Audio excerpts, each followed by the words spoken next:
Bonjour, ça va les garçons?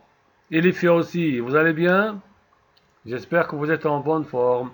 Et on continue nos cours et notre relation par Internet sur les cours qui nous sont encore à faire pendant cette année.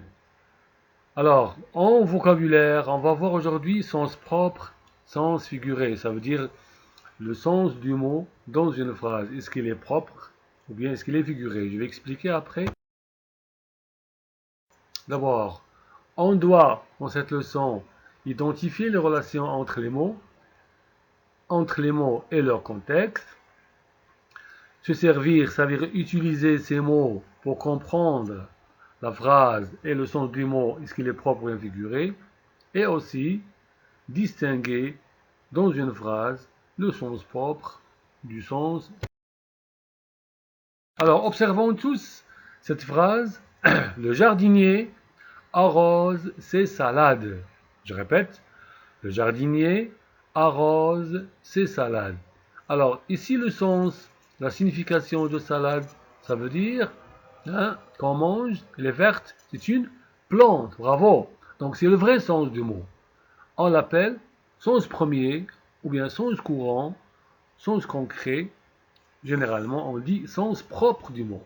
Donc, dans cette phrase, le sens du mot salade est un sens propre, c'est un sens réel.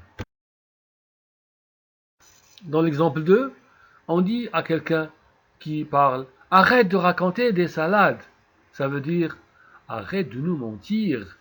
Arrête de raconter des mensonges. Donc, ce n'est pas le vrai sens du mot du salade ici. C'est un sens deuxième, dérivé. C'est un sens figuré. Ça veut dire le deuxième sens du mot. Pour bien comprendre, alors le sens propre, c'est quoi? C'est le sens premier qu'on trouve sur dictionnaire. C'est le sens réel du mot. C'est le sens, je répète, sens premier, c'est le sens réel du mot. Par contre, le sens figuré, c'est le deuxième sens dérivé, et ça dépend de la phrase, du contexte de la phrase. Selon le sens dans la phrase, on lui donne. Et pour bien comprendre, je vous laisse faire cet exercice sur cahier noir, cahier de maison, toujours en utilisant votre dictionnaire, et cherchez-moi dans chaque phrase quel est le sens de clair. On va donner plutôt sa signification, et on va dire est-ce qu'il est dans cette phrase, est-ce qu'il est propre ou bien figuré. Donc lisez bien les phrases et répondez doucement et avec beaucoup d'attention. Et enfin, pour s'amuser en même temps et apprendre cette leçon. Bon courage les garçons, comme toujours, je vous aime bien tous, au revoir.